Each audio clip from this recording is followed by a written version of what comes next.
Many of us have sat through a movie where nothing happens for 40 minutes, only to be told by a defensive fan that the pacing is fine because it's a slow burn. It has become a common excuse for a narrative that simply refuses to start. Amateur writers often use the phrase as a shield, hoping to justify dragging an audience through endless exposition and unlikable characters before reaching the actual plot. Author Neil Gaiman argues that storytelling is a mechanical craft. He describes the writer's toolbox as a complex collection of nuts, bolts, and mousetraps. Under this mechanical framework, a slow burn functions as a meticulous seduction.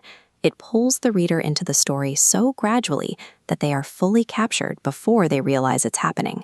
A genuine slow burn operates as an active, structural trap set by the creator. This structure relies on a core transaction. If a writer asks an audience to be patient, they have to offer a compelling promise in return.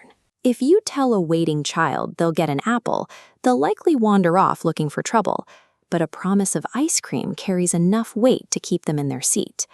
A cliché political assassination involving a character we haven't met is an apple. It's a familiar, uninspired choice that fails to earn 40 minutes of our time. To maintain interest, writers hedge their bets by planting multiple leads and mysteries. These are specific breadcrumbs that hint at an exciting future. These leads create overlapping checkpoints. By explicitly telling us that an event is coming, like an upcoming town fair or a difficult conversation, the writer creates a natural desire in the audience to reach that moment. Without these overlapping promises, the audience's attention will break long before the story actually begins.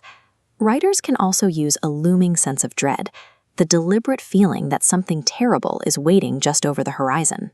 The sci-fi thriller Control-Alt-Delete provides a case study in this mechanic, generating tension through a non-human threat.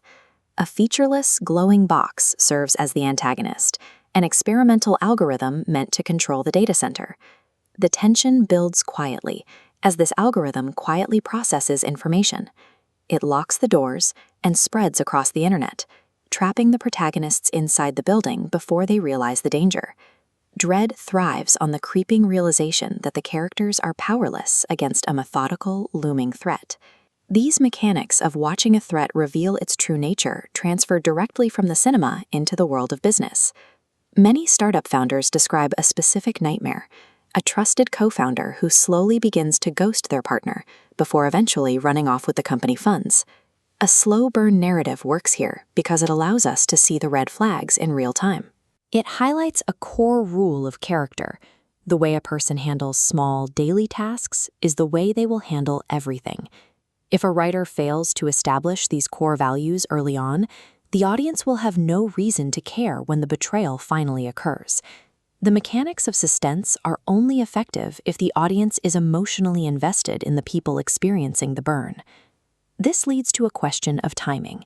At what point does the slow burn phase end and the story actually begin? The setup phase ends the second the main goal is explicitly introduced. On a tension graph, the horizontal line spikes into a sharp vertical trajectory. This shift occurs when hackers realize they must defeat the AI, or an entrepreneur must survive their partner's treachery. Patience in a narrative is earned, not demanded. To write a successful slow burn, there must eventually be a fire.